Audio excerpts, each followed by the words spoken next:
Welcome to the Cloud Security Podcast by Google. Thanks for joining us today. Your hosts here are myself, Timothy Peacock, the Senior Product Manager for Threat Detection here at Google Cloud, and Anton Juvakin, a reformed analyst and senior staff in Google Cloud's Office of the CISO. You can find and subscribe to this podcast wherever you get your podcasts, as well as at our website, cloud.google.com/podcasts. If you enjoy our content and want it delivered to you piping hot every Monday, please do hit that subscribe button in your podcasting app of choice. You can follow the show, argue with your hosts, and the rest of our Cloud Security Podcast listeners on our LinkedIn page. Anton, this is a fun CISO episode that's full of growth lessons, leadership lessons, interesting stories of migrating to cloud, and one of the strongest endorsements of cloud as both risk reduction and business velocity improvement I think we've gotten on the show to date. What did you think today?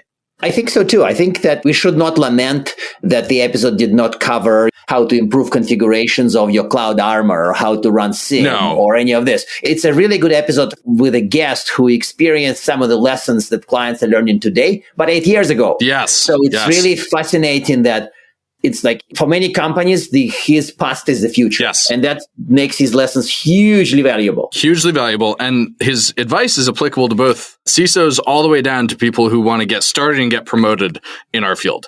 And so maybe with that, let's turn things over to today's guest. With that, listeners, I'm delighted to introduce today's guest. Today, we're joined by Jeremiah Kung at AppLovin. Jeremiah, thank you so much for joining us today. I'm excited to have you here because we have something in common. We've both had the East Coast to West Coast experience. You know, I started my career in Washington, D.C., and I swear to God, the people I worked with at the startup I worked at first, Shape, to this day, if I get drinks with them, they rip on me for wearing a suit to my interview with them. Aww. So the East Coast to West Coast interview, the whole thing is very real. So what's your take on that distinction aside from costumes for interviews? Yeah, I totally get it. I'm not a big fan of wearing ties either. It feels like a weak pair of hands slowly strangling me all day long. Yeah, for me, it's more of a metaphorical one. I was born a West Coast surfer kind of guy for the longest time, but career-wise, especially making the moves, working for bigger banks, which I saw them as East Coast. Let's face it, the bigger banks are New York, North Carolina. It's very suit and tie, very more buttoned down, very much more about the controls, the frameworks, the committees, and InfoSec has to give the go-ahead before everything goes to production. West Coast being out here with places like Palo Alto where innovation is rampant and it's wonderful, you got to move fast. You live by the speed and the velocity of your releases. And if someone's slowing you down, they're going to keep you from getting to market faster than your competitors. So it's a very different approach to information security. I remember earlier when I started speaking about this about a year ago, you can tell all sorts of funny stories about being at an East Coast company and, you know, all the red tape you have to go through and everyone kind of sighs and kind of agrees with that. But, you know, at the end of the day, West Coast, you have other risks you need to be aware of too as well. And it's about trying to find that balance and attending to what the risks are. So the fundamentals don't really change, but out here you have to innovate faster? Innovate faster. And I think really what you need to understand to have is a clarity of the risk, right? To really understand what the risk is. Coming from a big bank, of course, losing data is a huge thing. Operational risk, regulatory risk, and there's all of that layers that you need to go through. With the West Coast, you really need to kind of understand, okay, how's this company making money? Where's all our data sitting? And, you know, what are all our attack surfaces? So I think this is a basic step for anybody in information security is to really understand what the asset inventory is, including intellectual and data assets. Mm-hmm, mm-hmm. But it's not just small company, large company, though, because it sounds like if you're on the West Coast startup, your risk of just dying, the risk of startup going kaput, deep in my heart, I think it's more important than cybersecurity risk. I'm joking about it, but ultimately I understand if I am a startup guy, the startup going out of business is a higher risk than security issue. Of course, security issues can also drive you out of business. Yeah, I get that. But that's not just what you're talking about, right? There are other issues. Yeah, absolutely. Other issues on that. Because the operational risk is, again, if your competitors beat you and you lose market share, okay, yeah, regulators are going to come after me or something like that, but it doesn't really matter. I'm out of business. What's the big deal there? But at the same time, if you do get breached, that's going to make you lose market share as well. Mm-hmm. So you need to kind of figure out what that balance is. Okay, that makes sense. So let's shift gears. This was actually kind of a cool intro and it introduced the whole concept in my mind. Now I kind of think, hi, are you an East Coast CISO or West Coast CISO? Maybe my greeting for the foreseeable. One other thing we wanted to explore, and this may have something to do with this coast dimension, is initially, when cloud computing, public cloud showed up, the default stance for many CISOs was kind of slightly negative or maybe strongly negative, or get this cloud out. I'm not allowing it in my company. So this was probably like a good number of years ago. Now, certainly this changed, and we see a lot of CISOs embracing cloud. But here's the thing. We hypothesize that there are CISOs who are active cloud fans, who kind of want cloud because it's better. And admittedly, we have a CISO here, Phil Venables, who is of that type, but he joins Google Cloud because of that belief, presumably. Now, the other CISOs who think cloud is just superior for security, and they're driving cloud adoption as opposed to resisting it. What is your take on this? Yeah, it's a great point. I've seen both sides of the coin. I've talked to people on both sides of the coin on this one. And I'm kind of obviously in the more cloud-centric side, but I'm a little bit more in the middle to the left of that, if that makes any sense. I'm very pro-cloud. I think it deals with very efficiently a lot of the old concerns that you would have about security, patching updates and vuln scans and vuln updates and all that other type of stuff, because you can spin these things up so quickly, the fixes, and release it out there. It's not back in the old days, some guy with a CD running around from every server trying to load and update patches and stuff like that.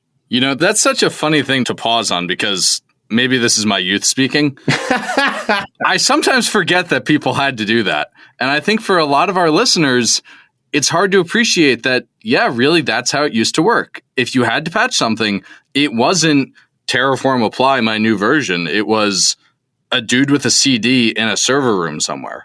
That's crazy. Oh, yeah. Yeah. And if you were in a freeze period to try to do patches, you had to go through all sorts of updates and things like that to try to get in, and it gets all sorts of approvals. I think that with a CD is the least of your problems, is the talking to all the layers for making a change, submitting requests in paper forms, ITIL bureaucrats. I think the dude with the CD would be like, dude comes in, sticks the CD and does the patching. That's fast. No. But some of that still exists, right? You still need change windows. You still need approval. So maybe here's a question: is how does cloud for you as a CISO change that part of the equation? What's the non-technical changes? Improve, not changed. Take this pessimistic stuff out. How did cloud improve this for you? Anton, I think that's known as leading the witness. Okay, fine. Yeah, I feel like you're trying to give me what the answer is there. But I mean, the thing is, I'm already on that side. It's really the visibility. Because, being at AppLovin, we're strong partners with Google Cloud, and being all in Google Cloud, I can really see where our assets are. I could see trends over time. I could see the logging and the monitoring and all the alerts and the vulns all in one spot, which is very nice. But I get it. Not every company can be 100% in the cloud. I would imagine at a bank, you're going to, at best, be some kind of hybrid approach to that, depending on the size of the bank. And I could see and outsource a lot of the running around changing. I just had this question the other day dealing with some audits.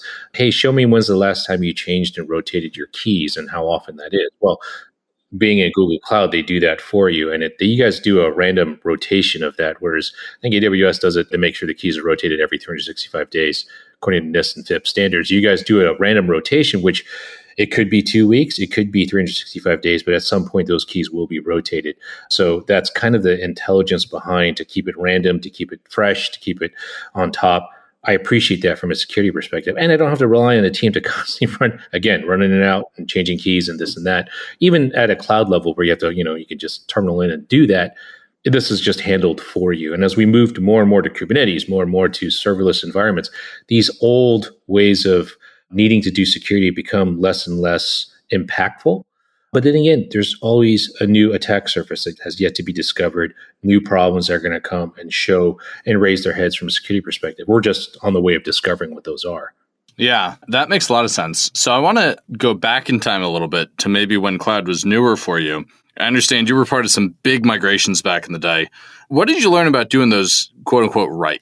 I was really lucky to be with Capital One 2015, 16, sometime when they were deciding to be the first big bank to move everything 100% into the cloud. So famously cloud forward. Yeah, very cloud forward. Yeah. So how did that go? It was a lot of sleepless nights, a lot of work, but it was really interesting. It was great to be part of that team to really learn how cloud can mitigate, how to move quickly, how to combine the teams. I think one of the things that I found to be the right way of doing things was they took a very strong 2-in-the-box approach, really kind of a 3-in-the-box approach. And what they mean by that is For those teams to move forward, the development team would have one lead that was the business lead and say, hey, this is what the customers want. This is what the industry and market trends are looking at. And then there would be a tech lead say, okay, this is what the teams can develop and how long it's going to take. And then I kind of squeeze my way in there to become that three in the box of the security perspective to listen, okay, this is what the business wants. This is what tech can provide. And here's the risk and the risks we need to mitigate. And to have that conversation was invaluable, because you got it from every angle. You didn't just hear what IT said, that I can only do so much and why is the business wanting that. You got to hear it from the business, exactly what they wanted, how they wanted to do things, and why too, and why this was important for the business. That makes a ton of sense. So what were maybe some, for people in a similar boat in the future, how did you get effective at communicating the risk to people? How did you help business understand that? How did you help IT understand that? What was it, the saying that they say, fools talk, cowards stay silent, wise people listen. And that was really kind of key for me on that one, was at first listening to the business, understanding their pains, understanding what they were challenged with. This really helped me to assess my risk and also come up with mitigation plans that would work for the business. Again, same approach with IT, is understanding, okay, what are their pains? Where are they coming from? And this way I can come up with what the plans should look like with considerations for everybody across the board. Okay, so wait. Sorry, Tim. I'm kind of curious about it, but I'm nervous that we are kind of reducing all this to effective communication only. Is this, sorry, this doesn't sound very right, but the point is that effective communication clearly had a huge role, but were there other pillars for success? Because a huge migration of the first half of bank to the cloud had other tricky elements, right? Yes, that was another one. What we had was a very strong partnership with our cloud partners at the time. They had been sitting and working with us, especially since there were no frameworks, there was no really references. I remember even the regulators at the time were saying, okay, that's great, you guys are doing that. Can we just sit and listen to see what you guys are doing so we can kind of spread this out with the rest of other banks and standards out there? I think the key partnerships with your vendor, your cloud vendor specifically, was invaluable. Providing advice and having that back and forth feeds. I remember working with one particular tool. We said, hey, this encryption standard is not really up to snuff. Could you guys work on that and develop something? And sure enough, I think within 2 or 3 dev cycles, they had something that was what we needed. To this day, I find that to be an ideal approach, working with my cloud vendors or just any vendors that I have. I appreciate those who will sit down, listen to me and hear my complaints and do the whole listening and coming up with an approach. I think almost all my security vendors I'm using, as well as the cloud vendors with you guys, have that type of approach. Okay, that does sound like real magic for a lot of more technically minded leaders I've met. So this is solid. This advice is worth the price of podcast alone, in my mind. So to sort of progress further, like you mentioned that you learned those lessons quite some time ago, and many companies are still learning them even now. And for some of them, cloud is with the future, funny enough. So now that you've went through all this and other lessons, how are you approaching securing cloud differently, given the lessons? Like, what are you doing better in 2023 regarding securing cloud compared to the original lessons? For me personally, it's a little bit different. Talking to some of my peers who still haven't made that jump, they seem to have that lack of trust of having their data sit somewhere not on a server that they're under control over at some point, and their own personalized data center that they have, their own the physical security, own the HVAC systems and all other type of stuff. They want to have that data. Okay, that's an approach. It's going to be tough to scale over time. I think one of the things that I found to be very successful here that's helped me is reading a lot of reading, a lot of talking to other peers in the industries and a lot of vendors, going to these discussions to stay on top of what the recent threat is and what the other trends are and what the solutions are out there. I think that's key. We're a community, and that has to be pushed forward, if that makes any sense, to continue to talk to folks. I think sitting in your own little silo is not going to work very well.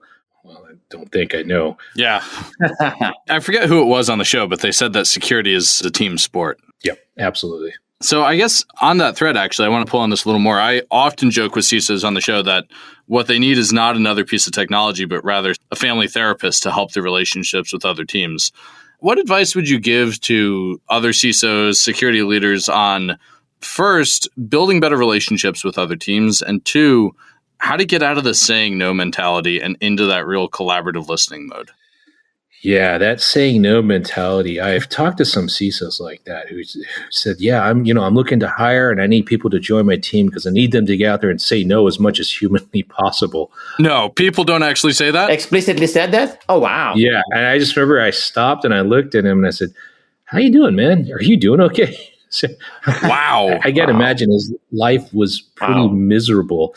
Hey, maybe if you're working on a highly top secret government project where you got to hide the alien bodies, maybe. Oh, that's a good example. Yikes. Yeah, I think a family therapist is a great way to do that, to work with their teams. But I think really at the end of the day, it's not that hard. Everyone wants to do a good job when they come to work, hopefully, and everyone wants to get along with their workmates. So I think the thing is just the key is to be available for them. If they have questions, try to initiate those conversations and also learn when to back off. Everyone's busy. They have a lot of their own success metrics they have to shoot for. So if you could be part of that formula, great on a day-to-day basis. But if they're a little too busy for you, come back at a better time. Pizza and beer is always a good way to go as well. But I think it's just trying to be as value add as possible at all times and be understanding that everyone's trying to get their jobs done as well. I think that's key. That's good advice, not just for security leaders, but for PMs as well. One of my favorite piece of advice for PMs I ever heard was framed as bring the donuts. And I think security is kind of this way too. With PMs, nobody invited you and they can get along just fine without you for the most part. So you've got to really understand where they're coming from and what value you're bringing to the equation if you want people to work with you constructively. Yeah, it's knowing your role. I mean, security can be a value add and can be positive for the business, but a majority of the time we're kind of a cost to that business, right? A necessary cost and maybe hopefully a helpful business benefiting cost, but at a cost nonetheless.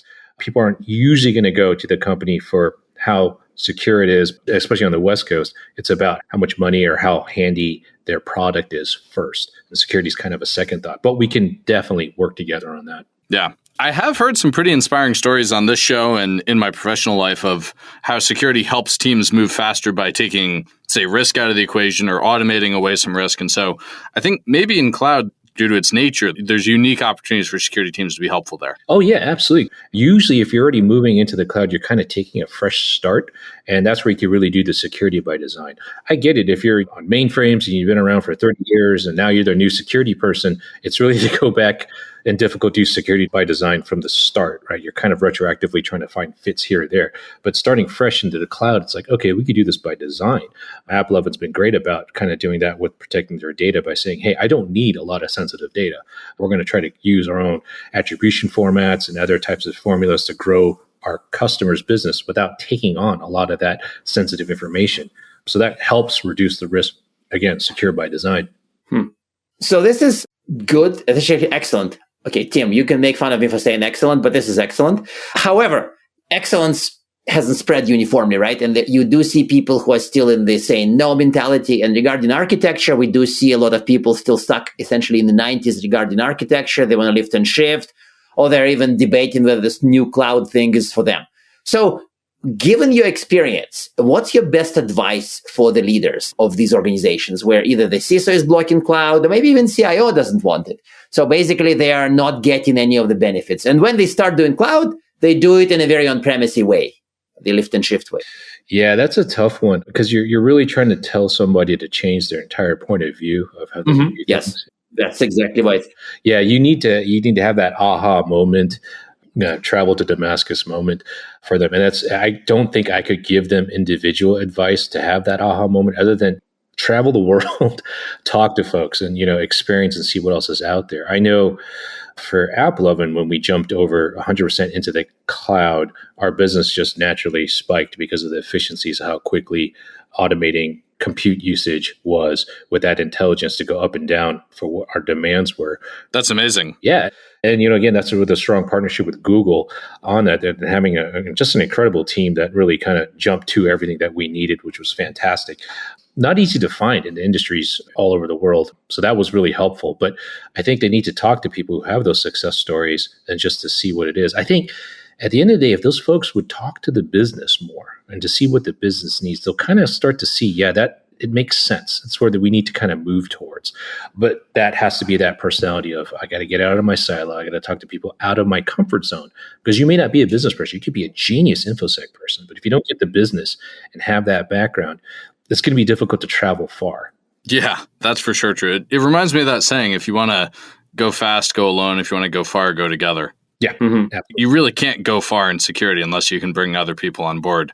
And that's one of the things we've talked about on another show, I think a CISO episode, talking about the challenge of developing people who've excelled for their technical skills as they rise in their career to then excel on non-technical skills.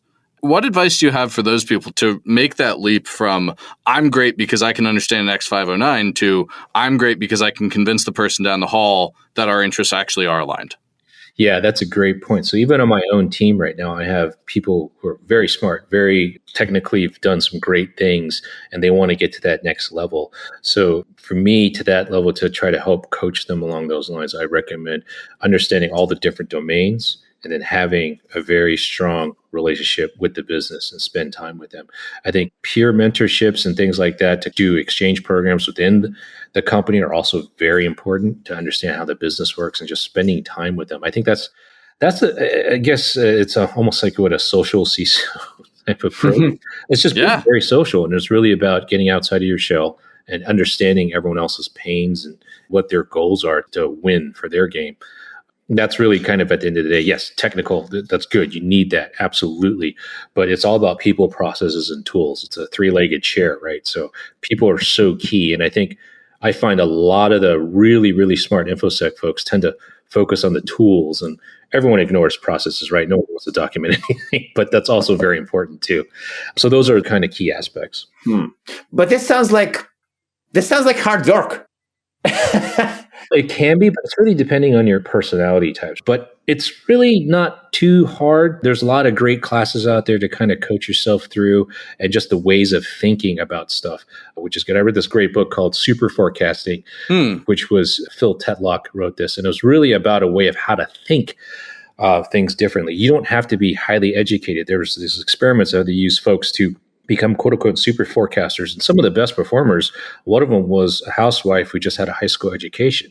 But because once she learned how to use a little levers and stuff to do the math on this, it became about how did she see things and how she thought about things. And it was about, okay, most people would see an event and automatically change their opinion about something broadly.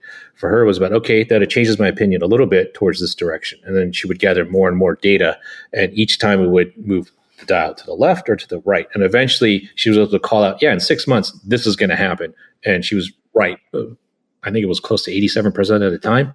People like that had that kind of approach was really helpful. And I think, again, that kind of breaks down from what we're talking about today is about seeing the trends and kind of seeing the forest of the trees and then looking at every piece of information and don't just stick to one piece of information, which might be legitimate, but have that kind of shade your whole approach. You got to see all sorts of factors to kind of come in and see at the end of the day. And I think if you do that, you're going to see that cloud's going to be, for most cases, not all. Again, if you're hiding UFO bodies, okay, maybe not.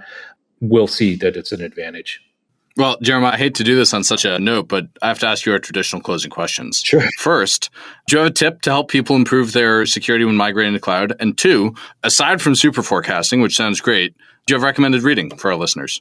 Yes, super forecasting was a great one. I read another great one recently called American Generalship.